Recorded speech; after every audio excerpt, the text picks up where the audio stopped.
Ryan, I noticed one of the Miramar Beach, our banners that go across, I'm sure you know one of them's broken. Yes, ma'am. Okay, I just noticed that yesterday. We have determined that we have to replace those every year. And that last minute one we had, a week and a half ago, pretty much took those out. So I have to get those new ones ordered, and part of it is Okay. marketing department approval.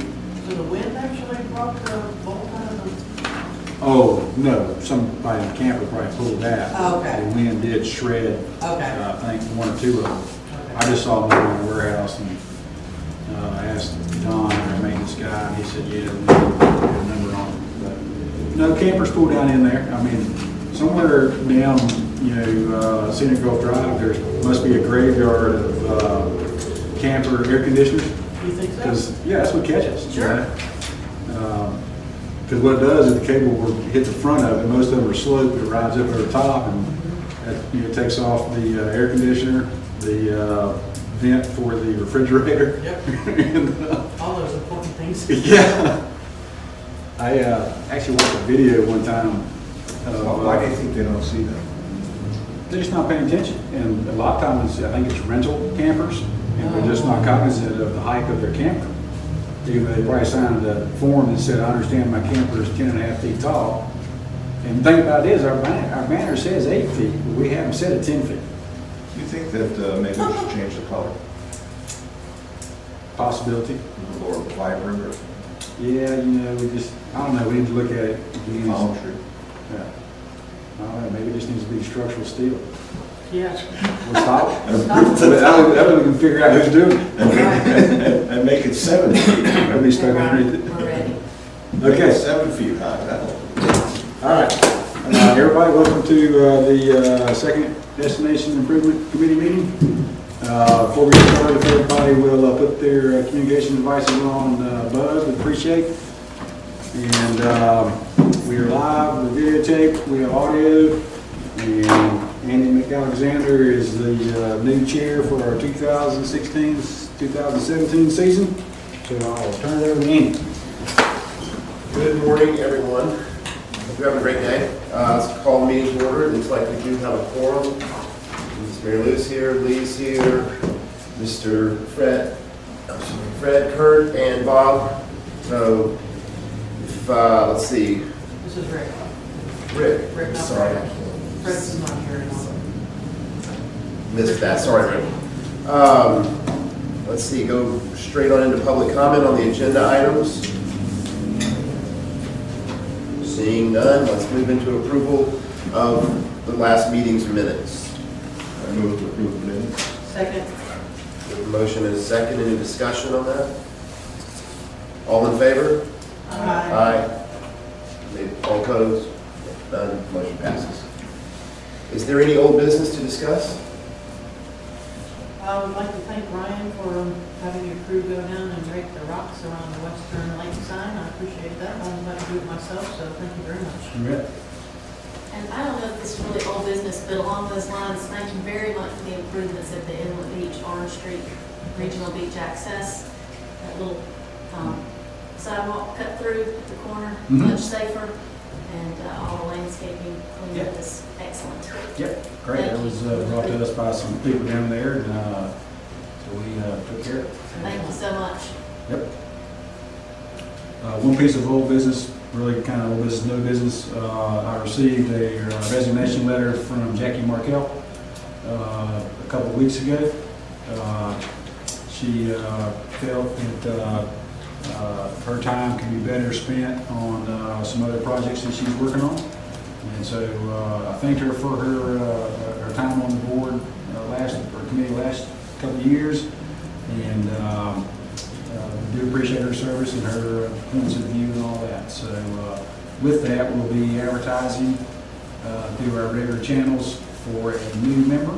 So if anybody knows of anybody that might be interested and can contribute to the board, please encourage them to submit application. And it will be approved in the way that we do the original applications, where we advertise, take in names, we submit those names to TDC with a recommendation, they approve it, and that person sits on the committee. that'll be coming out here shortly. And like I say, not everybody reads our typical avenues of putting information out, so if you know anybody, send them, let them know what's going on. Okay. Let's see, new business.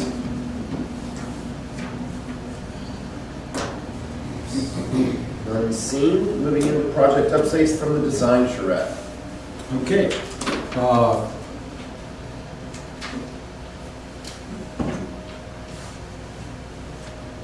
Okay. As y'all know, we had our design charrette on the 16th and 17th.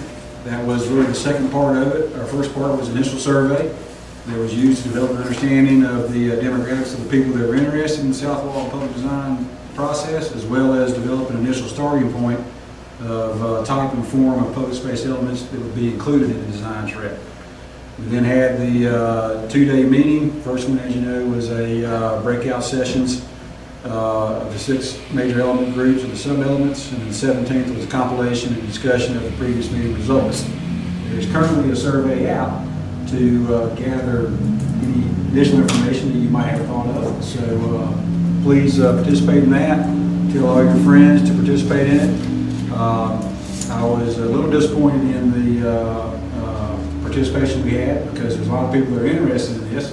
I don't know if they just didn't have time or if they felt that their voices wouldn't be heard, but it was a perfect opportunity for those who participated to, get our ideas out, solidify some ideas.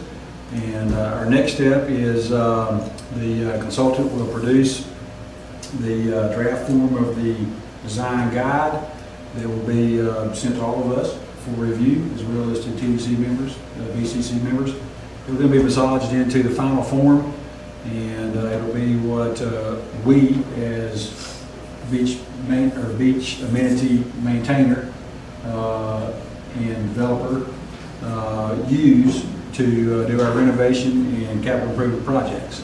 So I do appreciate everybody's participation. I appreciate everybody's attitude in there. Nothing got out of bounds, nobody got mad, and everybody truly participated and gave good ideas. And I hope that the people that did not participate bite their tongues on what is produced, because if you want to make change, then you got to participate. So, yes, It's ma'am. nice for y'all to feed us, thank you. Yes. I thought the way that we did it was a great way to do it. That was the thing that I thought got good result. My only concern, we're going to get a draft of their thing, that we're going to look at it and see if we like it, right, so to speak.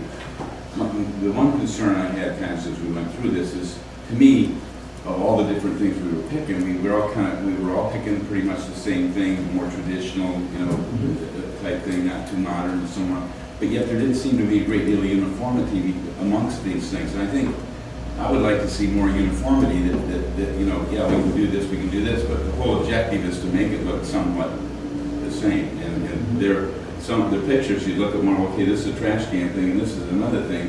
While they both were kind of in that vein, they were not the same. I think they were only thoughts. Okay, yeah, And there was a theme, and it was wood. Correct, exactly. Natural wood, natural everything, pretty much, yes. I would say, I think it's a good process too. It almost feels like, to me, and we'll see what comes out when they get the draft out, but it almost feels like to me it's stopping a little bit early in the process. And again, we'll see, but one of the comments that one of the consultants made during the session I went to, which kind of surprised me, and I might have misunderstood it, so if others were there and got something different, or something different, let me know. But he said the design guide is not going to have, this is what each element will look like. It's going to have a few options, and this is the direction that we're encouraging it to go. And to me, that just leaves a lot of room still.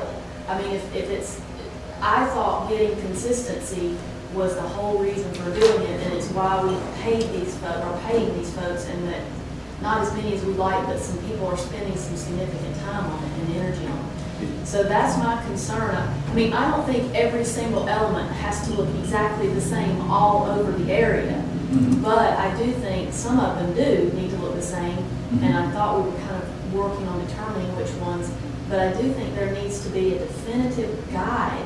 Otherwise, you know, you might have one group of leaders and elected officials and staff members who want it one way for 5 or 10 years, and then that might all change, and then it could get interpreted differently over the years. It seems like we really need something definitive, more definitive. That's kind of the way I feel. Yes. I got something different though. What I saw was we were building a design book for planners and people who are doing these things, planning, so that they know that one, it's going to be wood, two, it's going to be generally traditional, three, we're not going to have, you know, modern things. And from that, they can go to a menu and pick wood things, whether it's park benches or signs or what, and design it that way. It doesn't mean that when it goes through the design process, that's what's going to be.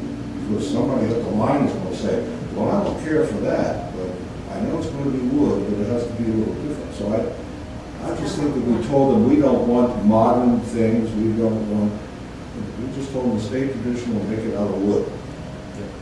But we could There's have done two that in a different paragraph and Right. not There's pay two different- $80,000 something for it. Right. Well, I mean, yeah, I don't disagree with that, but there was no other way to get to the word wood, I don't think, without, if they wanted participation, they had to get somebody to say, we want traditional wood, or we want modern steel, or we want aluminum, or we want everything in concrete. They had to get some kind of a consensus, and I think they did. I think what you're saying is that you feel like we've developed a palette, but our palette needs to be limited to More a defined, need. more defined. Yeah, That's all. well, I think there's two different elements. The one is that this is a public thing, this is what we are gonna do, kind of so to speak. And I think it's better if we, particularly in that area, refine. I think what you're saying is you're thinking of private developments and what they do. They can, I mean, Oh, yes. we can't tell them what to do, that's not what this is No. about. No, this is for the county planner people to say to whoever's going to approve the project, it's wood, it's made out of this, it looks like this, and Is that, What I took away from it was, and I think the consultant took the same thing away from it was, is that we recognize, okay, we know our goal was public space elements, all right, so public space, and we define those as really connectors between our unique communities. And at that time, we accepted the fact that our unique communities have different themes.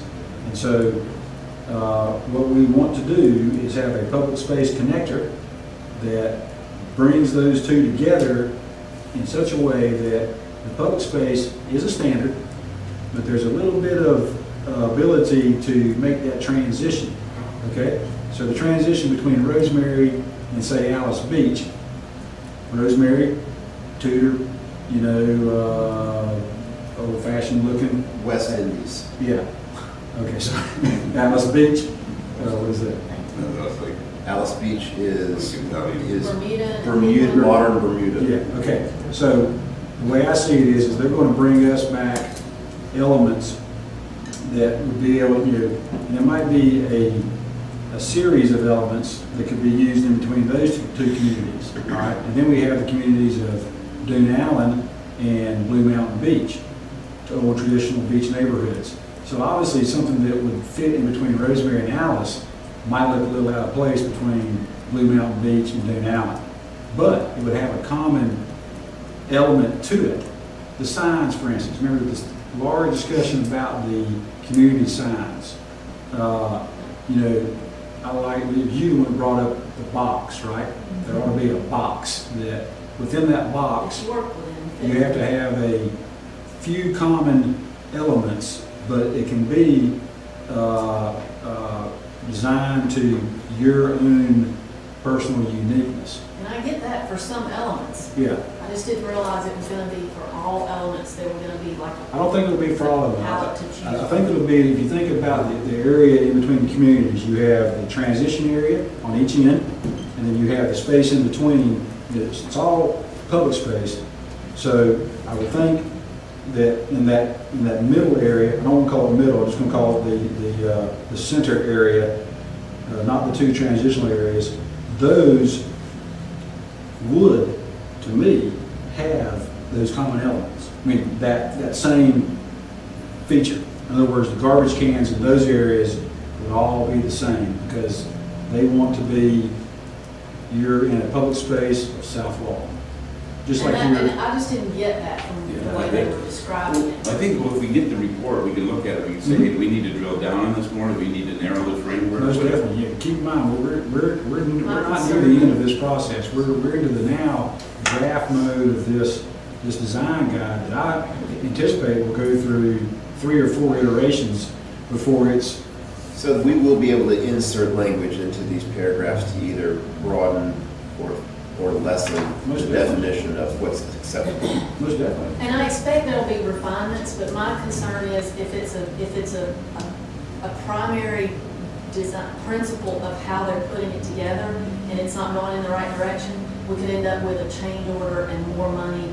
And the county didn't even want to add a little money to do the vehicular bridges. So I'm just concerned that, you know, we're going to end up not being able to get to the finish line No. if it's going that much. We'll get there, in the wrong and direction. we'll get there, and it'll be through our involvement. So whenever, like, it's already been, the process has already been outlined. Draft comes out, says the DI Improvement Committee, Business Improvement Committee gets, you know, a look at it to offer what we see, what we'd like, you know, done differently. TDC will also get a look at it, and I'm not against putting it out to the community in some kind of public workshop to say, hey guys, here's our first go at it. If you truly are interested, today's the day we're meeting about it, and you come on out and talk to us. I'll tell you. Huh? I'll tell you. Same thing. No, more people get involved. And no, I do too. I mean, and I think, you know, 4 o'clock, people aren't off work, a lot of people aren't, and it looked to me like you could either come one night or the other, and it was gonna be kind of the same thing, Right. and it wasn't, but 2 nights of 4 hours, that's daunting to a lot of people. It was. They just don't Yeah. have the time. You know, I mean, I feel like people should make the time, but Yeah. everybody can't, so. there was a few issues that happened. There was apparently some inconsistencies in the message on the websites. And I do put part of the blame on the misunderstanding of the 4 hours, because it was clearly said in there that you could come at any time. And That's kind of not how, I mean, it was hard to come in the second night and you would miss the entire I agree. first night. I caught up, but it was, Yeah. it was definitely not that you're doing the same thing Yeah. one night as the other for 2 different groups of people, Yeah. which is what I thought it was. yeah, what I was going to finish was, No big deal. there could have been a better part, a better explanation It of wasn't it. a huge deal, but You know, I read it, I sort of understood, of course, I'm intimately involved in it. You know, a lot of people I have found in our area don't get involved until the 11th hour, and that's not the time to get involved. If you want to make change, you better be there design development, not at RFP for construction. And so, and I do understand that some of the desire to do this had waned because of the long process to get there. The change in executive directorship who was, had been spearheading it. But I think it was, you know, worth the effort. I think what we get at the end. And also keep in mind that it's a design guide, all right? So plans are developed, and there's still multiple opportunities during specific project design, development, construction to still have input, okay? So for instance, we get our design guide. We're doing a stretch of the bike path, more use path in between 2 communities. Those plans will be brought forth. First, the request for permission to do it from TDC, BCC happens. There's some discussion time on that. The conceptual plan submission, both bodies, more time for discussion. And actually, that'll also come through us. 60%, 90%, final design, all opportunities for, you know, Brian, maybe we don't need that type of garbage can in that stretch. Maybe those benches don't fit there. We need to look at this other part of our design guide that tells us that we all like wood, we all like traditional design, but maybe we need to float it this way a little bit. See what I'm saying? So there's always room, and think that, you know, we need to keep in mind that this is a design guide and not a selection library. You know what I'm saying? I want to take away, I regret that we didn't talk about, like, the shelters over the park benches. In my opinion, should have the same color metal roof as the buildings here on 331, just to keep the brand going Good point. all along the beach. I mean, I didn't even think to mention that. Yeah. That was too nice. That's a good point. And keep in mind, like I said a minute ago, about the, we're talking about where we had to get buy-in from marketing department. So we're just talking about. Flags at Miramar. Okay, the flags at Miramar. Whenever we do something here, if I'm tasked as beach operations guy, maintainer of beach amenities, to do something, it always goes through our marketing department to make sure that we are, staying true to our brand. Right. And that's typically colors. I mean, it goes down as far as the shirts we wear. Yes. They go through John Right. to make sure that we have, maintained our BMS color. Soap is the right color. And you'd be surprised at what You would be surprised. what we talk about. So anyway, that is a good point, Lee, and, Can you send a link to the survey to us so we can get it out there, please? Yes, and the connection newsletter is going out today that has a link to it. Perfect, thank you. You guys, does everybody receive that? Yes, I do. check Yes. those. everybody check your junk mail. We have changed our email server. And so internally, some of this stuff is going to our junk emails. I don't know how it affects outside servers, but always I So check. will- if we got your emails telling us about this meeting, are we good? Pardon me? I said if we got your emails from us, Yeah. from you, according about this meeting, then. I don't know, does that come from somebody else, the connection? Yeah. The connection comes from. I'm just saying, if you didn't get it, just look at your junk email or spam or clutter. If we got your emails, then we're good to go. Yeah. Yeah. Okay. Can I make a comment? Yes, sir. What is the possibility, how do we get the final results of this project into the county and get the county to get, maybe we need an ordinance that says, when you build here, you need to stay within the guidelines that we think the community should look like, so that some guy doesn't build, I mean, like the clowns that go around and build these beach shops and make them all purple, yellow, green, and blue, and stick it right in the middle. We have one. It's called the Scenic Corridor. It doesn't work anywhere except 98. That's right. Well, It's different for It- Scenic Gulf Drive versus 98 versus It is. 38. Huh? it is, but it's in the land development code. And it's, It doesn't affect Scenic Gulf Drive, and I understand it doesn't affect 38. well, it does, but the problem is the way the ordinance is set up now, they have a certain palette of colors, and unfortunately, those palettes are in there. If you recall, now this is on 98, I know, but there was a big issue about the lady that had the pots and stuff out in front of her shop right next to the barbecue hut. And there was a large discussion about that because you're not allowed to display your wares out in front of your store. Well, that's only in 98. All right, what I'm saying is, listen,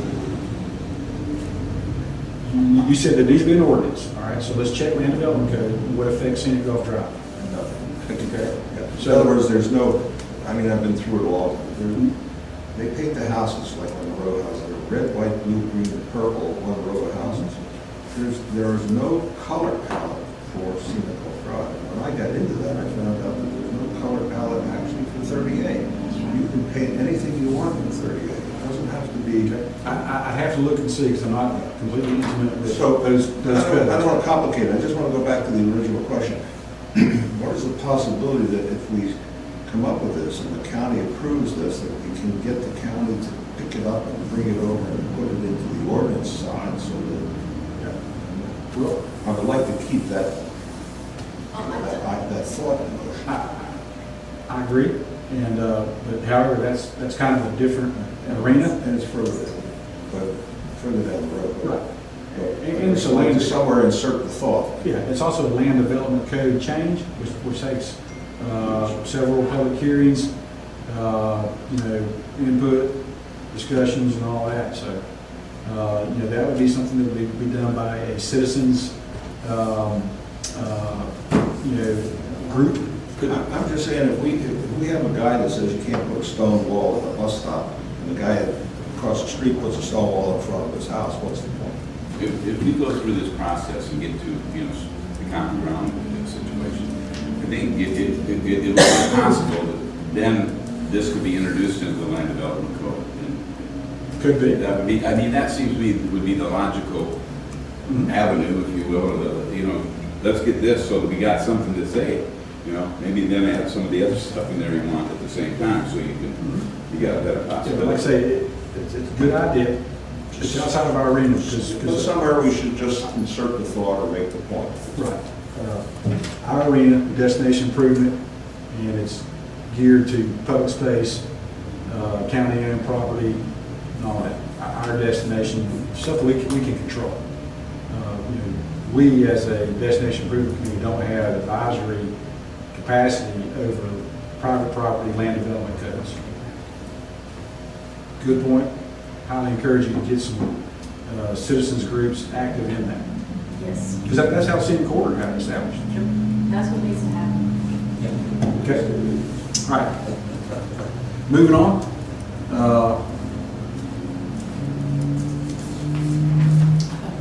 Coast of Boone Lake signs. Whoa. Okay. Phase 3, 7 signs, locations, Camp Creek, Western Lake, Outfall, Little Redfish Lake, Big Redfish Lake, Draper Lake, Oyster Lake, Allen Lake.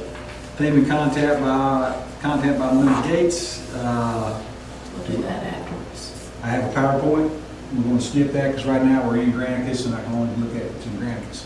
But after this, we'll look at it, her first pass at theme and content. As we all know, Linda's done a good job on the first 2 pages. And we'll look at it. I've looked at it briefly, and once again, it's an awesome job by Linda.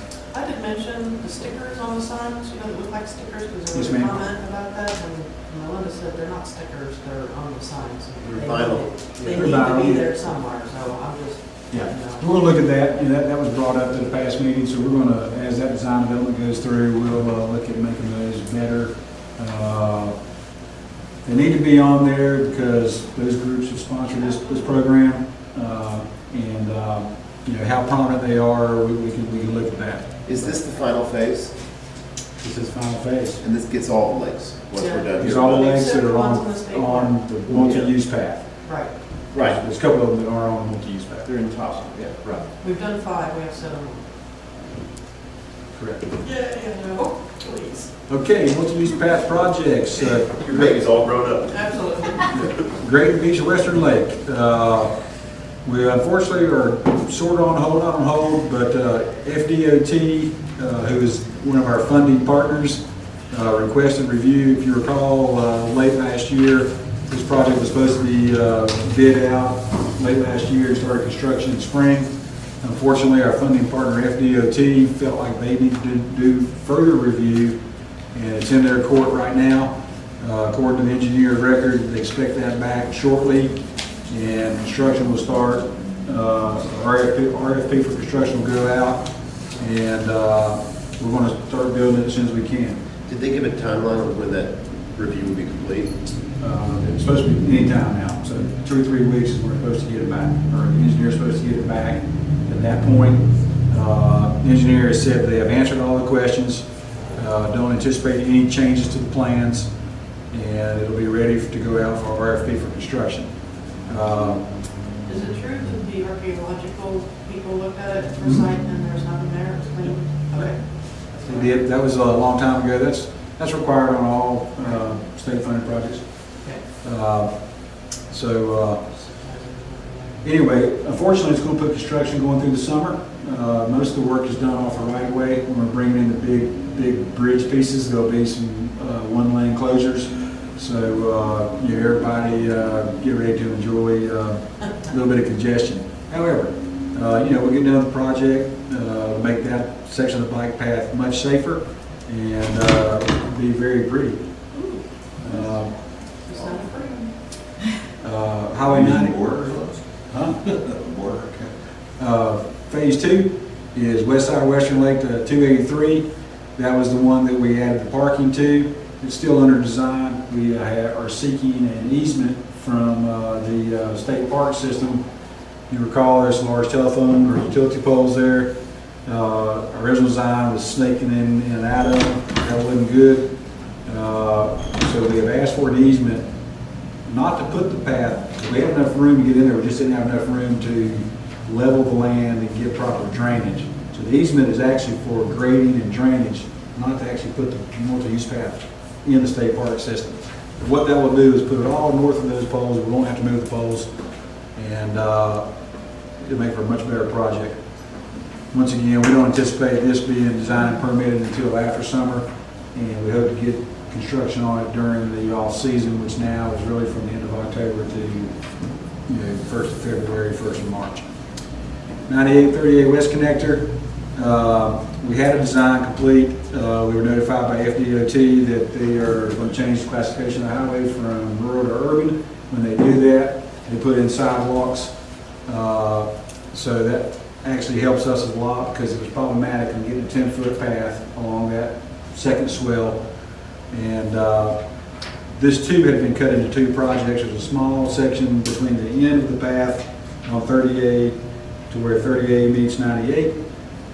We had asked for an easement through the state park because there is some utilities on that corner, as well as the turning lane comes right up close to the edge of the park boundary. They have granted the easement, but in favor, we have to rebuild the fence, and it's $29,000 that they're looking for. The BCC has decided to hold up on that for right now. Let's wait for the reclassification of the highway, see exactly what they're going to do, and then we'll design accordingly. We might be able to skirt the outside of the park effectively and not have to worry about that easement or that money. At either rate, either one can be done. It'll just be a decision that has to be made, and those will be made on what's the best way to go. How far out do you think that is? Well, I have Chance Powell with our Public Works Department, Engineering Department, is in contact with the FDOT to determine what their timeline is and what the design will be.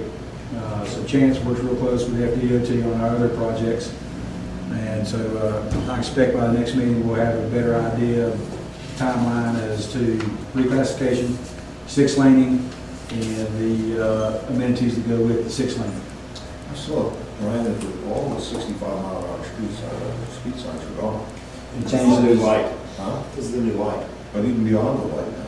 It's good. Huh? It's good. From our program. I'm just saying that one of the results of changing it to urban was the drop in speed limit. Yeah. Apparently it's already happened. Sorry. Yes. Well, it'll drop in further. It'll be like in front of Walmart. Grand Boulevard. We go down to 45, 55s. Yeah. Yes, ma'am. Well, if you can get up to 70 in a mile stretch between lights, go for it. The FDOT widening project that's happening down near Mar Beach, they're putting 8-foot sidewalks with a somewhat small but landscape buffer between the road and the sidewalk. So I would hope they would do the same thing here. If FDOT does end up coming in and curb and guttering and putting in sidewalks, I would encourage the county to encourage them to do that Yeah. through there. I agree. I would hate to see those narrow sidewalks right up along 98 anywhere Right. on 98 actually ever again. Yeah. So hopefully, but they may get into the same swell issues, but that can be resolved. So I'd just be really curious to see what their design thoughts are through there for the pedestrian facilities. I think and that's part of Chance's efforts will be when are you doing it? What are you going to be doing? And we are now involved at the proper time, so we can say this probably be realistic 5 years out. Before you probably see dirt being moved. Unfortunately, maybe 3 years. Sometimes the FDOT moves quicker than what they say they will. But before next meeting, we'll have some sort of better information on it. That'd be good. Because they've been, FDOT's been really, we've worked with them a lot on the design of the widening project, and they're very open. Yeah. But if you don't give them input. Right. So if we can be of help by, as a committee weighing in, or when you to get citizens to weigh in, whatever. Yep, and I think the course it ought to take is we figure out what they are planning or get some kind of idea. We as a destination improvement committee, it's a new business item. We recommend that sidewalks are constructed in fashion similar to this section of highway. And we can produce some pretty pictures for it, and it'll move forward. Our attitude will be known. Hopefully the TDC will adopt the same attitude, and the BCC will adopt the same attitude. Like I say, this is a prime example of being involved at the right time to vote change. So, Stacy, make sure that we contact Chance in the proper time through this next 2 months so that we don't get there and nothing's been done. Okay, so that's that.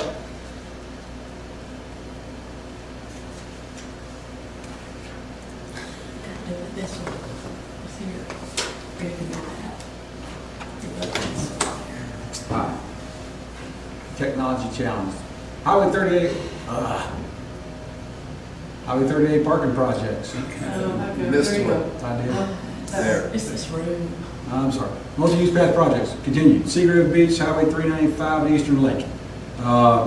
Drainage improvements identified. Charlie Cotton with Public Works Engineering has completed his design for the areas to the immediate east and west of 395. There will be reconstruction of the bike path. As you all know, the intersection of 395 is also undergoing design and change. But just to each side of that, we'll be redoing the bike path, put it in a collection basin at the low points. That water will be conveyed to Dogwood Street and to Holly Street. Dogwood is west of 395, Holly is east of 395. And then going down those two dirt roads will be an exfiltration system that takes the water we collect and distributes it back underground. We will also be doing a improvement to the apron of those feeder roads where they meet 38, and we will be going past the right-of-way of 30A, and we'll put in a surface that doesn't wash down as easily. The bike path will also be, like I say, raised up just enough so that we omit that collection of water at those 2 points. Once again, engineering department doing the design. The actual work will be done in-house by Walton County's Public Works drainage crews. TDC, through our approved budget, will be funding the materials. So we've picked up a little bit of excess budget by not having to pay a contractor for the labor, which is a good thing. And it helps Walton County, their drainage crew is not newly formed, but has taken on a lot more in-house work to correct a lot of drainage problems along our scenic corridors. Questions? Is that the anticipation of the turn lane there at that intersection, when is that construction slated? Or do we know? Still in the design and permitting process. We had a project manager meeting yesterday. It appears to be on track. In other words, the design, the permitting, relocation of utilities, the exchange of private property for public property, which is an abandonment. That'll go through a process, public hearings and all that. But it's moving in the right direction. It's no longer stalled. Unfortunately, it looks like the work probably won't get done until 2017 after the summer season. But is that being taken into consideration with these adjustments to the east of that intersection? It is. Both of these systems were designed that they could be tied in to any new system, and that's why we decided to put the exfiltration systems down the dirt road as opposed to underneath the sidewalk. So anything that is now done, of course, the ultimate goal is to get any of the storm water. Our system puts it back underground into the aquifer right there. But all the other storm water, the design intent of the civil engineers is to get that water down to the headwaters of Western Lake. So it has to go over that little bit of hump right there at Forest and Grove. And then once you get past there, you can get it then down there, and it gets into that huge collection basin that is, east of 38, south of Watercolor, Publix and all that. So, our immediate bike path water will be collected, distributed back underground underneath dogwood and holly. And that is kind of our theme going forward with all of our beach accesses. Whenever we redo a neighborhood beach access, our idea is to put an exfiltration system underneath it, like we did at Dothan Street. Dothan Street had a bad problem collecting water right there. Don't have any issues with it now. We have about 100 feet of 36-inch pipe underneath that boardwalk. Nobody sees it. Puts the water right back in the ground. And those are good, easy solutions because we don't have to buy any property. We don't tie up any property with retention ponds. And maintenance is a little bit higher, but we put in manholes that we can get in there and suck the dirt out if it gets accumulated. And most of this design work is design concepts are from Charlie Cotton and Chance Powell, who are both county engineers. Both were private company engineers for a long time and very competent. What, the multi-use paths going forward, the rest of it? I mean, it's all going to be widened and whatever. Is that in the works in terms of a plan? Yes, sir. In my FY16 budget, I identified areas that need to be replaced, renovated. The mandate has been that any new path or renovation path is 10 feet wide. There was some discussion about it yesterday, and that we have a small section where we're going to be doing. Do we make it 10 feet wide? My recommendation is yes, we make it 10 feet wide. We're going to have pieces that are 10 feet that go back down to 8. But you have to start somewhere. Unless your plan is to start one end and go that way, then you're going to have areas. So it was agreed that yes, any new path is 10 feet wide. My next largest project is the area between Eastern Lake and Highway 395, heavily congested. A lot of right-of-way has been taken in the form of trash can baskets, landscaping, other various private people's amenities. So I have that identified. I have it in the scope of work, ready to go. But with the design shred that will dictate what we do with our multi-use path, it will be, until we get done with that, that won't be sent out to our engineers of record for redesign. And then also, since our multi-use path is coincident to the roadway, and that section of roadway recently got overlaid, but there's always a push to what are we going to do with 38? We've got to resolve these congestion issues, parking whatsoever. There will always be that partnering with, okay, here's what I'm doing. Public Works, what are y'all doing? And how do we work together to get it done at the same time so it minimizes disruptions to the public? Because, that's usually the sticking point. Oh my gosh, this is going to be painful to the people that live there. You're right, it is going to be painful. We're going to try to minimize that, but the other constant thing we hear is you got to do something. Absolutely. So, my standard comments are, yes, this is going to be painful.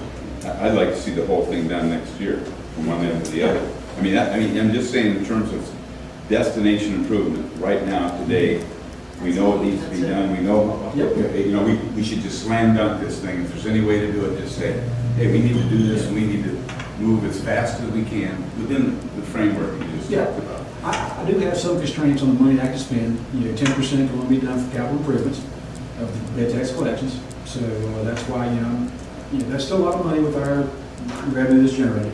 And then there's also, the public input portion of it. So once again, I'm developing a capital improvement plan for my annual budget, but I've discovered that I really need to do that further out to make sure that it gets approved, or that there is buy-in by everybody concerned. When I say that, TDC, BCC, and that it is approved, everybody's aware of it, and so that when it comes time to design, permit, and then build it, everybody says, great, doing good, move forward. Is there any way to get Chance or Charlie to give us a potential design that we could have a potential price on, and then kind of figure out how much annual allocation we can get to that? That's what I'm doing. Oh, well, good, great. I'm doing that with the multi-use Just path. spread it out over a few years. Bingo, but let's make a plan on right now, or as quick Start as we it. can, and get it going. The first thing is figure out how much it costs, figure out how quickly we can pay for it, Mhm. allocate the money and get it done. I'd rather see it get done sooner than later if you look at the use of that bike path, Mhm. comparatively speaking, to what it has been in years past. I mean, look at the number of bikes you can rent on 38 now versus 5 years ago. It's 10x. I agree. When I first got here, I didn't have the ability to do that budget. I came in March. The second year, heavily involved in what I call capital improvements, really restoration of our existing amenities. That was our boardwalks. This year we have 22 or 24 neighborhood beach accesses that we're renovating. Doing all the regional beach accesses, doing a facelift to the boardwalks, new decks, new handrails. The cool treads, they're awesome with the information on the tread. It's a Yeah. great thing. And Well, we have 2 meetings left before doesn't the budget scrub start in August? it does. So we've got 2 meetings left between now and then. Can we get something from Chance that we can potentially get before the TDC in August? I'll have at our next meeting my ideas for my FY17 budget, which will also be the start of the capital improvement plan for the next 3 years. Sweet. There's Is a that, portion. is that good? Yeah, I mean, that's exactly what I would hope, that we have this. Hmm? Let's just get as much money as we can and do as much as we can, as fast as we can, really. I mean, because there's very few things you could do that can have the impact that does. Because with the increased traffic, the increased danger, because it is so narrow, because you literally have people that haven't ridden bikes for years or whatever out there. It's But also, proportionately speaking, the more people you put on the bike path, the less people are driving cars. Exactly. That comment was made during the design charrette, Yep. and, I'm a little biased on the health and safety aspect. I think you'd expect that, but from my point of view, I think, 10 feet to 8 feet, the thing to remember too is that we're going through a conceptual design of, we all picked some things out on some poster boards that said, we kind of like this, and we kind of like this design. Mhm. So we know in the midst of 10 foot versus 8 foot, that's going to come into play at some point. So I think that's important, when we talk about, I feel you, man, on the whole, you're disrupting life, our world and everything, that you're cutting this piece out and all that, I get it. My comment to that is that I just hope that we convey through Public Works or whomever, that there's more coordination, that, if we're doing a section, however proportionally we do that, that regional utilities, everybody is brought into that, so we're not putting it in, and then it's being, I kind of hold it near and dear to my heart too, because I'm a bike rider, that we're not defacing it. I think it should be treated with as much respect as Leave No Trace is, meaning don't deface our bike paths, meaning when we do that, now we don't have orange flags and people defacing with paint for utilities, 10K races, which the county approves. Mhm. And I know some of us that live here, we ask these race coordinators, don't paint on it, Mhm. the signs up, don't paint on it, they do it anyway. People park on it, they put their garbage cans on it. Construction, driveways, they don't conform.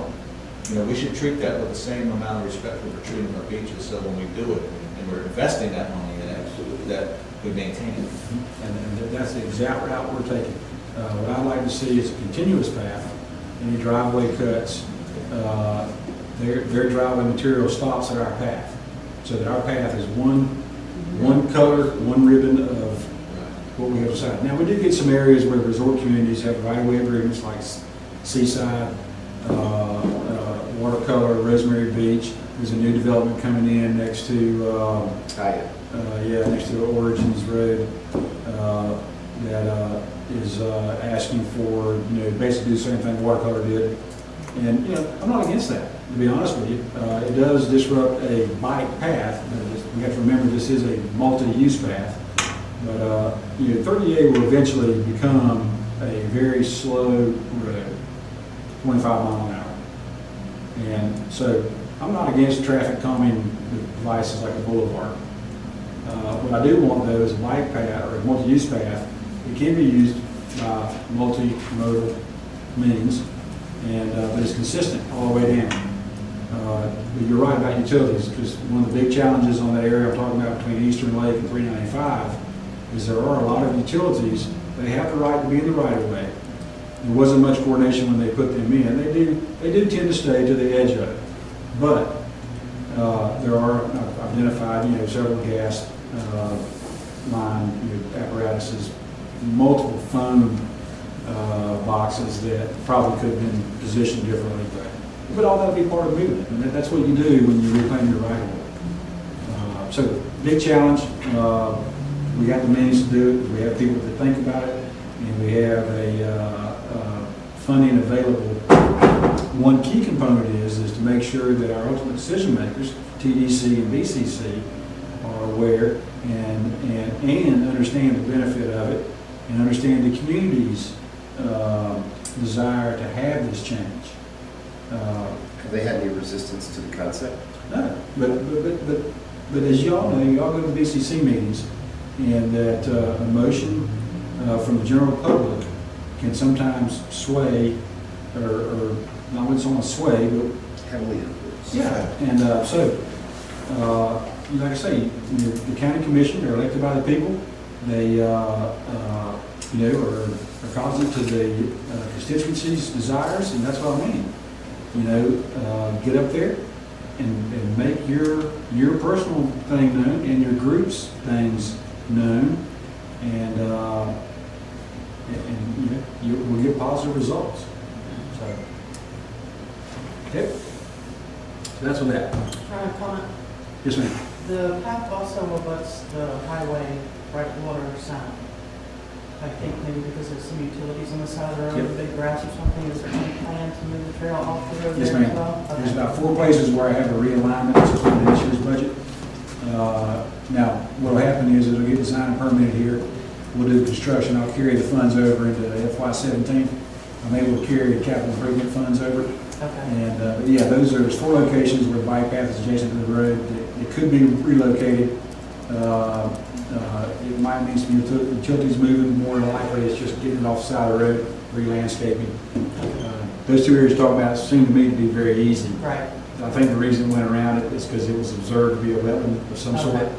And was it or not, don't know, but at that time when the bike path was put in, multi-use path was put in, somebody said, looks like wetland, let's go around it. Okay. As you know, it was put in, we didn't have all the rules and regs we do now. They might have been there when it gets closely regulated. So as I go down and I see these places, I say, okay, why do we do that? Right. And to me, that area right there we're talking about, okay, I see it. The other area just east of Deer Lake, big drainage ditch right there, it's got a concrete bottom, that's probably why it went, Okay. there.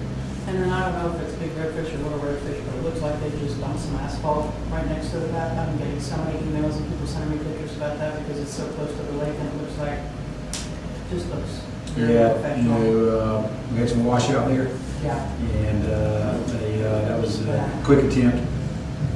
We'll look at it and see if we can't do a joint effort with Public Works and my crew to get that looking better. You could pretty much tell that was a immediate need, Yes, it was.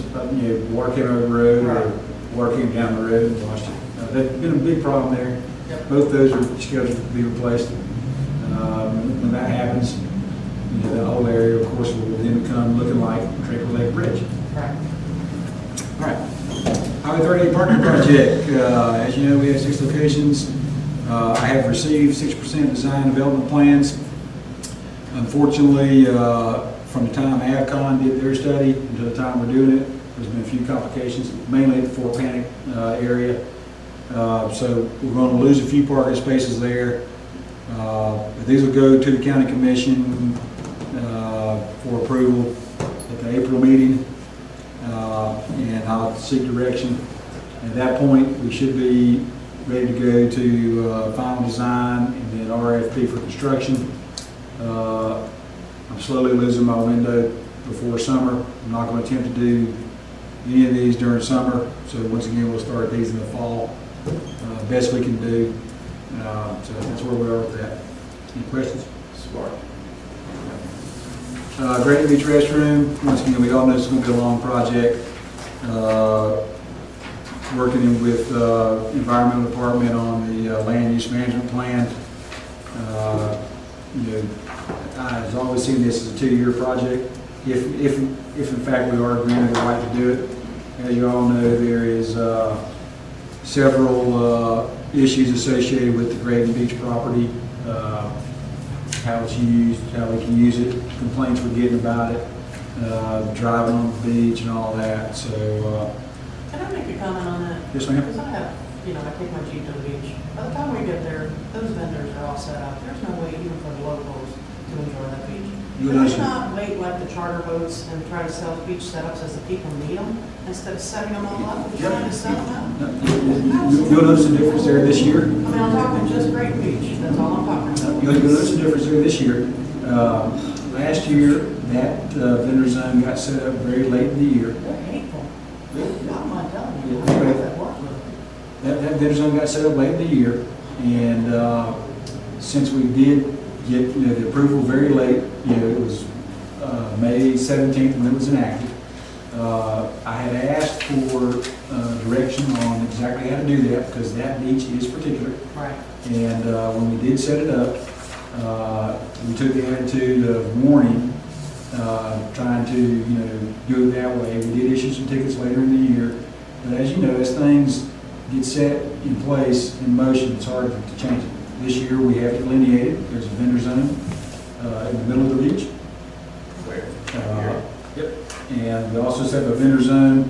So, because one of the complaints last year is your vendor zone doesn't include the outfall, and some of my customers like to use the outfall.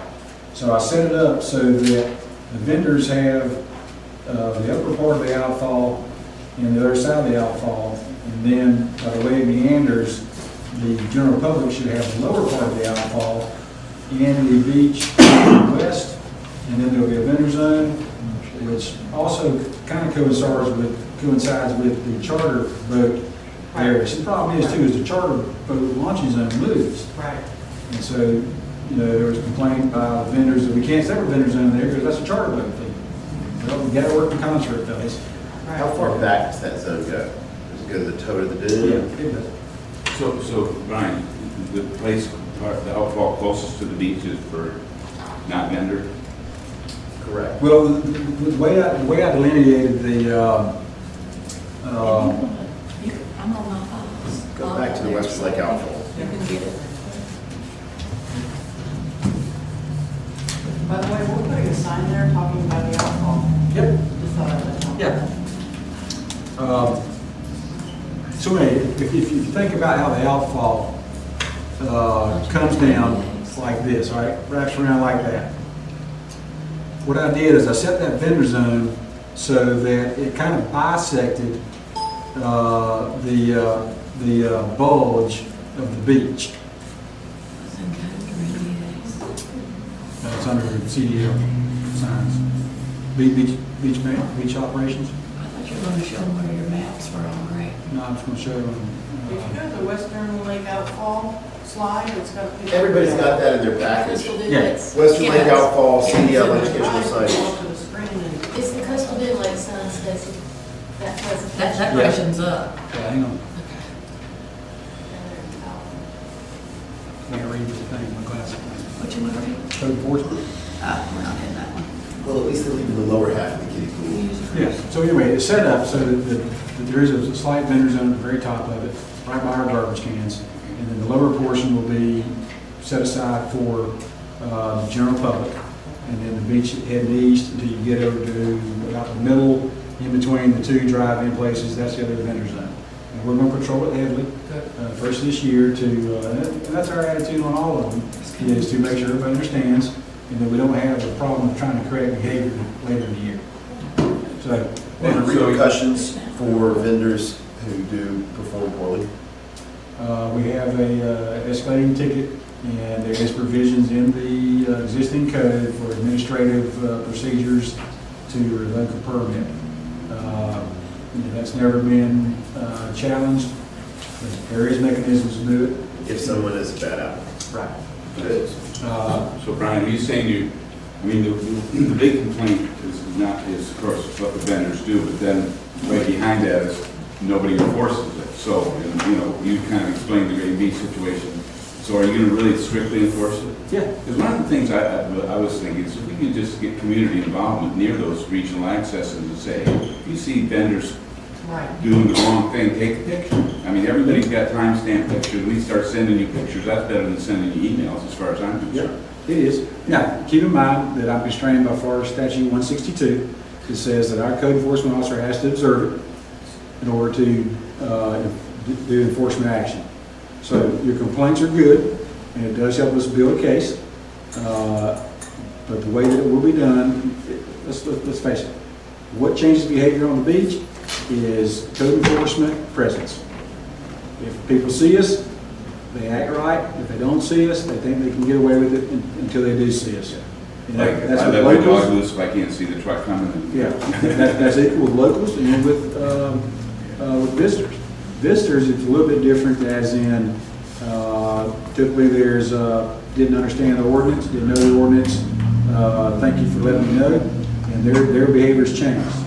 Locals, depending on what the infraction is, typically it's a class for dogs. If they know our pattern, they, not saying all of them, but some people do take advantage of lack of presence or us not being there. If they know we're there, nice way. And of course, that means you have to be inconsistent. You know, I mean. We are, and that's also why we don't publish our schedule. So that, you know, we can be anywhere at any time. And I got a new code enforcement person starting shortly. We have a new beach ambassador starts on Monday.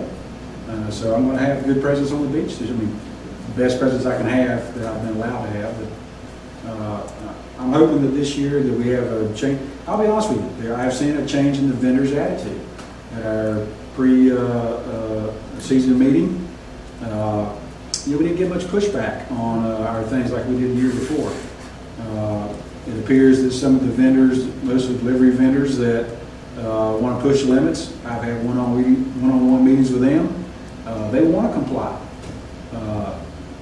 Some of it was last year they had contracts in place before the ordinance was changed. I understand that. This year, not a discussion about it. They know where the vendor zones are. They know what the ordinance is. They understand the conflict with D8, paragraph D8, and they all want to be in compliance because they know that their industry is getting regulated more and more, and they're starting to understand the concept of self-regulation for preservation. I think for Greg in particular, I think presence is probably key to nail on that. I think that's the most important piece. Because you've got two elements going on there. You have the vendor element, which I agree and I appreciate. There seems to be some change in some of that because of the regulations and also following up on those regulations because I appreciate you doing it. The other side of that is you have a local element that in this particular area, they use that a lot. You have folks that when you lease that area, ask them, hey, your vehicle does not have a pass on it. Or you're doing something, they tell you, I've been doing this for the last 4 years, man, nobody doesn't do anything Exactly. about it. Is there anybody policing that? I that, tell you, if that they were doesn't help. to, We police it. Walton County Sheriff's Office polices it. but I've never had anybody ask me to show the certificate in my glove box. I tell you, if they did that, half of those people would be removed from that beach. You think? I know.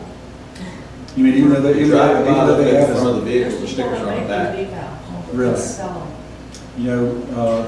Our SOP is we identify the sticker, and we have access to the database that has the has a unique number on it, and that's got to be matched to that car. Jeff and company occasionally run across a sticker that has been transferred to another vehicle, and we take them. If they're on magnets, we take them. One last thing on the vendor aspect of that 50% deal. That and the vendor is required to take the chairs up at sunset, right? Correct. It's 1 hour after sunset. 1 hour shift at sunset. So after dark, there's not 50%. They would be in violation of legal no trace ordinance, and that would be our Let me mechanism. clarify where I'm going. We permit bonfires. Right. So does a 50% rule apply for the bonfires? Good question. Woo!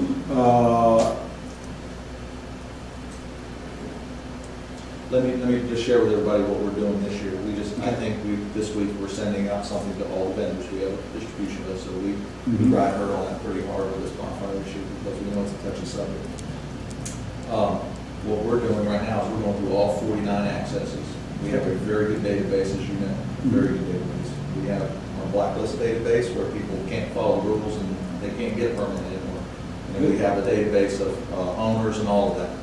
What we're doing is going through all 49 accesses, and we are identifying how many bonfires maximum you can have on that footprint per evening. Right. Meaning, it's so popular. How popular is it? So popular. We had people where they came back and said, well, the experience wasn't that enjoyable to us because there was 3 of them, and we could have just sat there with their bonfire. Well, we understood that, so we're coming back and saying, I'll just use an arbitrary figure that, I'm sorry, ma'am or sir, that's it. It's 4. It's 4 that we'll suggest another place for you. But when we started deciding to do that, we started thinking about the 50%. Does that apply after dark? We think we're helping the situation by limiting the amount of bonfires, but we didn't know if that still applies. So, if it's 5, I'm using arbitrary numbers here, so don't hold me on these. At Wallene, let's say it's 4 bonfires.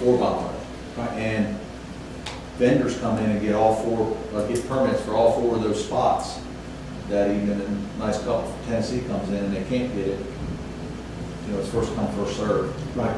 We're not thinking about limiting the X amount for vendors. We don't want to get in all that. It's first come, first served. But we didn't know if that applies, 50% or less. That's our main concern. I'll be honest with you, we have not been applying it. Okay. It It hadn't been an issue that we know hadn't of. been an issue, and that's the reason is, we hadn't experienced congestion in bonfires. What you're saying is there is congestion in bonfires, All especially Trace and Ed Walling are 2 of your spots. Those are your where. heavily used Both spots. Trace and Emily. Yeah.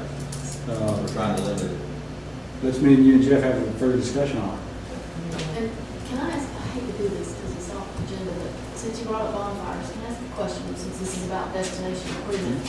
One thing I noticed at the Inlet Beach Regional Access, which is where I live, is that a lot of times, a lot of mornings, we'll go down and they dump their ash and whatever, either at the toe of the dunes, I've seen them throw them up into the dunes, I've seen them dump them off the side of the boardwalk into the dunes, along the side of the boardwalk, I've seen them dump them next to the trash cans, I guess because they're still, embers burning, up at the parking lot. Is there, I guess you guys have a record of who was there the night They have before. until the next day to Yeah, they'll just pick stay that for material a up. week. So this comes back to the point that Brian made. I could use that as the point and say, well, which day was that? And you probably tell me, well, it's happened. Well, that's fine. The best thing you can do in those cases when you discover that, take a picture of it. This is my question. Email us at info@swfd, or get a hold of Brian or both. We can usually pin it down. Now, I will qualify that and say, we still have a few road bonfires that occur. I mean, it's That don't get what burned. happens. Right. Yeah. Not as many as we used to. We've greatly reduced that. So we can usually pin it down right to the persons for 2 different bonfires. We usually call them, and most of them are pretty straight up and go, yeah, I left my brother-in-law to take care of that. And we're pretty customer oriented. We tell them, we're going to give you about an hour to go clean that up. And if you don't, we'll clean it up. Don't ever expect to have a bonfire in South Walton again. Right. I mean, it's a privilege. Yeah. So that's how we're handling it. My mother is, you see something that's out of bounds, just like that, and it gets checked It is a out. privilege. Yeah, it is. Okay, moving on. I guess y'all want to look at that. Yeah, well, I'm looking at the projects, we'll come back to this. You know the reefs are on the price of the RFPs are out. Okay, during phase 3, we had 6 projects identified. We did 2 of them prior to the money being appropriated. The other 4 are a new neighborhood beach access in the Dune Allen area, renovations to 2 of our regional beach accesses, Edwall Lane and Gulfview Heights. Those renovations are limited to the upland restroom pavilions and picnic pavilions. And then construction of one new beach or bay access over in at the end of Highway 283, one block over on East Mitchell. Small piece of property we acquired. The Palms of Dune Allen, like I say, sort of close to the Tom Thumb down at Dune Allen. Piece of property we own in between Palms of Dune Allen and Micaiah. And it's going to be our traditional neighborhood beach access, a on-grade boardwalk to the dune walkover. It'll have a small area for showers and benches right before you get to the dune walkover section. And there'll be connectivity to the multi-use path on the north side of the road. There won't be parking in there. No parking at all. That's where Allen Loop comes out to. Correct. And then the Bay Ranchettes is the one we call it, the over by 283. Once again, it's a small parcel of land. We'll have a couple parking spaces at the road, small meandering path down to a pier that has a bi-level section where you can get down and put your canoe and kayak in. The lower section, typically 8 to 16 inches above mean high water, and then the upper section is about 3 feet above. The T on the end of the pier will probably go away. That actually is an over-design. We've never asked for that. We don't really want it. It truly needs to be a canoe kayak. What road is that on? East Mitchell, go down into 283, very last road to the right. You go down about a block and a half. It's between Oak and Dawson. Yeah. no, between Oak and June. Between those two. Okay. The first street, the second street. Juniper's first, then Oak, then Dawson. Okay. And they're gonna, the parking's gonna be perpendicular to West Mitchell. It's not gonna be on the lot. Yeah, it'll be on the lot, but it'll be, you know, as you pull off East Mitchell, you'll pull in perpendicular to the road. And that fence is coming down. There is no fence there now. We'll be taking it down. Oh, good. If there was a fence there, it's not there now. Okay, great. There will be a small split rail fence at the head to keep you from driving down into the park. Okay. There'll be a service gate so we can get in there to mow. Will there be a restroom facility? No restroom facilities. There is a water fountain, a space for a picnic area, not covered right now. That might be improvements in the future. This will be very similar to our Kellogg Park, except we'll have this canoe kayak launch. I hope to get one of these at Kellogg Park sometime in the near future It's gonna be great. to develop a canoe kayak trail along the south side of Our that. neighborhood. Huh? I said that's my neighborhood. Yeah, it's going to be excellent for the neighborhood, but it's also, you know, for people who want to get onto that end of the bay. You know, there's some nice canals in the Doggett subdivision. And then, of course, going on down, you get the McQuaige Bayou, which is a beautiful little bayou up in there. That's where Andy lives. And we have another, you know, launching facility over on McQuaige. So we're slowly getting in. We're slowly getting in. You know, the restore money will also help build a lot of these amenities going north. I don't know if you're aware of it, but the Chattahoochee River has recently been designated as a blue waterway. With that comes funding for facilities to create a canoe trail. And there's a push to use restore money to make more connectivity between South Walton and amenities on the bay and even north of the bay. For canoeing, Mhm. there's some big gators. I would take my canoe up there. Oh, yeah. You want to try skiing? Oh, I've skied up there, but I wouldn't canoe. There's some really big alligators. Excellent incentive. Yeah, I'm talking big. I've 10, got a 12 13 foot. footer on my property, but there's some big gators in that river. Yeah. We first moved here in 2000, and me and my wife would ski on the bay, but there's too choppy in the bay, we go from Black Creek. Oh, my. And, you know, the usual thing, you fall, you know, you circle around slowly. Well, first time my wife did it, you know, I'm in Black Creek, it's now dawned on me that I'm in this black water with huge gators, and I'm waiting frantically for my wife to turn the boat around and get back to me. God. And she's just putting along, you know, hey. That's like people who come by our house, you know, with kids on inner tubes, we call that trolling. Yeah, Yeah, it's, Seriously. so anyway, yeah, so we have a good opportunity here with, these are NRDA Phase 3 money. It's been in the works for a couple of years, finally coming to fruition. Design and permitting is all being done by FDEP, NRDA department, and we expect to start construction on these directly after the summer season. If we get design and permitting done prior to that, we'll go ahead and start on the Bay Ranchettes because it doesn't affect anything down here too much. But the ones that are down on the beach, we'll of course wait until after the season to start. So we have a little bit of a budget challenge, or I say NRDA does, but our previous discussions with them is that they feel like they'll overcome their budget challenges. We're at about a $7,000 deficit with our 4 projects, or they are, but there's other monies available. It's, you know, we are strictly acting as a user that has been granted money, and the grantee is doing all the work. So we don't have the ability to push and say this money will be used here. We identify the projects, they grant it, they're designing and building them, and we'll have a nice facility. That's that.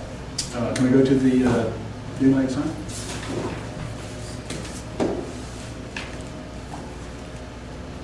Melinda's pregnant, if y'all didn't know that. Huh? Melinda's pregnant, due mid-April, late April with a little girl, April 17th. Awesome. Yep, that's it. Okay.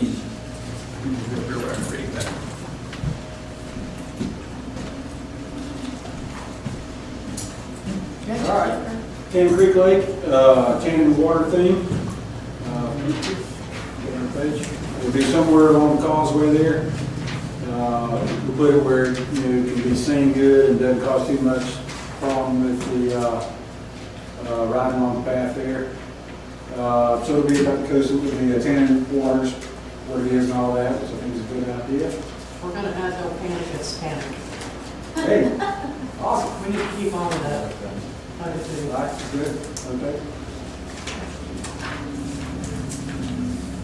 Western Lake Outfall, this is one Mary Lou was alluding to. Currently right now, it's going to go down by our garbage collection station at the end of the drive on. Andy's group has a sign that looks identical to our signs that's going to go on the boardwalk where our 2 spurs come together, where our showers are. It'll be placed right there below so that you're looking directly out towards the thing. So we might want to reconsider our outfall location, our outfall sign location, Mary Lou. Okay. Might be an effort to do 2 of them together so you're Awesome. right there. Next one. Of course, this content will be about the outfall and, you know, all the good things about outfalls.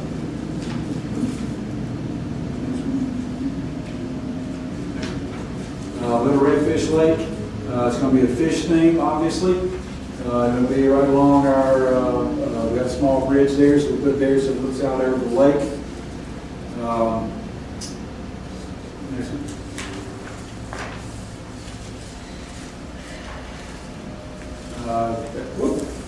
As you Very see, sensitive. we're pretty far along on this one. Melinda works in concert with our marketing department for pictures and, review of the theme. But as you can see there, it talks about the type of fish that live in these brackish waters. Next one. Invasive. Big red fish, its content is invasive exotic vegetation theme. As you know, CBA is in the process right now of eradicating the invasive Chinese tallows and all that. Oyster Lake, yep. Yep. There's a lot of fragmites there, so that's why we made it. Pardon me? There's a whole bunch of fragmites on that Okay. lake, so that's why we're talking about invasive. Awesome.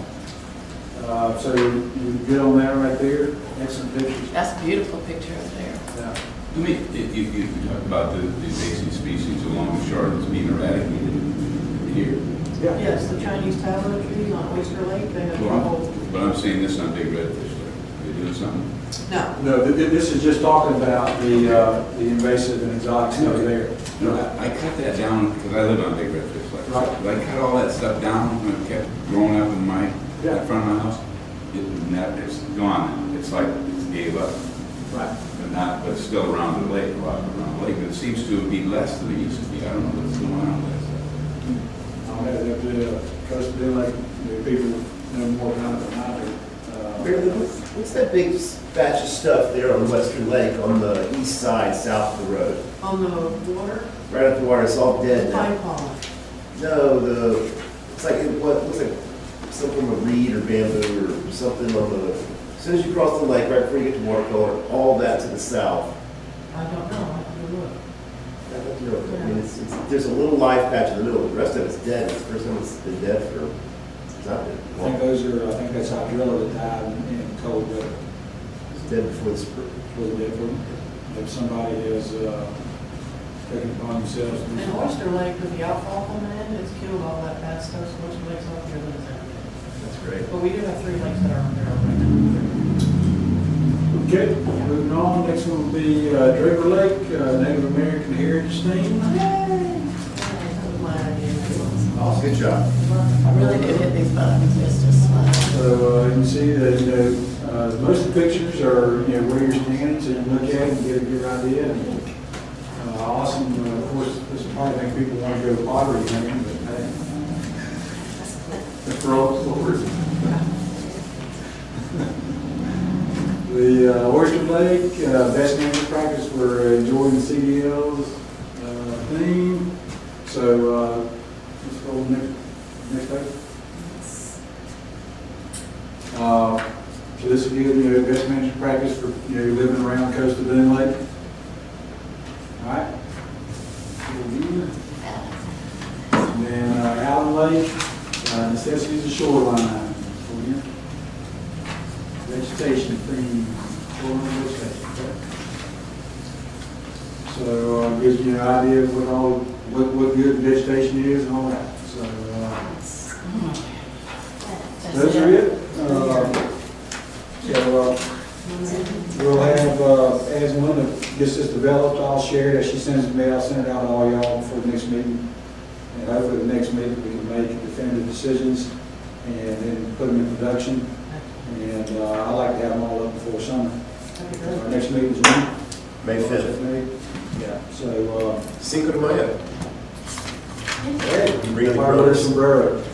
Margaritas? I'd like to thank the TDC for providing the Coast of England movie that Helen and Nick did to all of the vacation rentals. Oh my gosh, that's awesome. Thank you very much. And when I got the connection, I sent it to Helen and Nick, so they saw it. They're talking about it. It's awesome. Okay. Thanks, so- Brian, for that presentation. Do we have any public comment on anything we covered today? Lee, do you want to comment on something? I do. Just a heads up quickly, and I talked about this in front, at the last BCC meeting. FDOT has approved to spend $1 million landscaping 331 from south of the bay down to 98. It's what they do is after every roadway project, they'll come back and landscape, and they are doing they're doing more and more of that. So that's going to happen probably fairly soon. And then at the western gateway on 98 in Miramar Beach, there'll be landscaping from Tanglemar Drive, which is right there at Sandestin, down to the county line. That roadway construction project is starting this August. And I believe the Walton County portion is supposed to take 2 years. And so after that's complete, they'll come through and landscape that. And if they're spending $1 million on that little stretch of 331, it'll probably be a significant expenditure there. And then we talked about the East Corridor Improvement Project that we're working on. So that's the Eastern Gateway. And we have been holding off plans, or paused the plans to do any landscaping on 98 there until the design charrette is done. Because we feel like it will, give us a plant palette to work with. So I just feel that, and City Corridor Foundation, which I'm on the board of, also is getting very involved in this, feel that those three projects don't necessarily have to look exactly the same, but there should be a coordinated feel. If we want people to, this whole public space design charrette, you want to feel like you're in South Walton. Those are our 3 gateways. So I don't know if that's an appropriate thing for this committee to weigh in on. I feel like it is. It's going to be a huge improvement to the destination. And it should all get done over the next, probably, I'm guessing, 5 years, 4 or 5 years. So, so I think that's something, Scenic Corridor Foundation wants to put together a meeting of the TDC, FDOT, and county with Scenic Corridor Foundation to really discuss that, because that 331 project, I believe, is going into design soon. So I don't know if this committee wants to have representation there or weigh in on it or stay up to date on it, but I wanted to make you aware. I think that's going to be a huge thing for us and come pretty quickly here. Definitely need to have a representative there. I'll be there as TDC person, and She's already on board, so. I'll be there with Scenic Corridor Foundation. Just let me know when it is and I'll be there. great. And then I'll give a report to the committee in May. Sir Bob? Yeah, I have a comment to make too, in light of the same thing. There's two major items that are going to occur at Cedar Belt Drive and Holiday Drive and Holiday Road. One is that the Alvin Island building is going to be torn down and reconstructed. They have initially asked for 24,000 square foot building, which I understand is now being reduced to about 7,000 square feet. Regardless of what it is, it's going to affect the intersection. And at the same time, the county just approved funding for the planning of a pedestrian path from 98 up to the corner of Holiday Drive and Cedar Drive. Since the corridor starts 400 feet to the north of Cedar Drive to the beach, I think we need to at least monitor that project too, because it's going to affect the intersection, it's going to affect the multi-use path, it's going to affect the beach access that is across the street. And you may want to check this beach access. Someone referred it to me the other day as a public beach access, but there's a sign on there that says this beach access is restricted to a condo across the street, I think. You may want to look at that, because someone told me they thought it was a public beach. You're talking about the one directly across from Holiday? Not our beach access. But at any rate, it's going to affect the path. Yep. And it's going to affect the stop signs and all the other things. Maybe we can just put that on the board and watch it as it develops. Okay. Got those minutes? And one last thing, the request for pricing for the NERDA artificial reef constructions are out and being priced and bid right now by various contractors. That deployment's going to happen starting in probably April, May, somewhere in there, and go for the rest of the year. So if anybody knows anybody who wants to volunteer on deployment days, we're all ears. Just shoot me an email and get somebody who wants to get involved in that. You have a list of when they're going to be deployed? We're going to start hopefully with the snorkel reefs.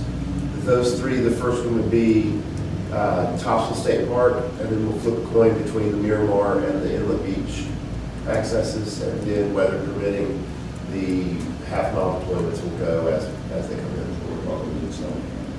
I'm hoping we'd get them all done before the end of the summer. That's when the weather's the best.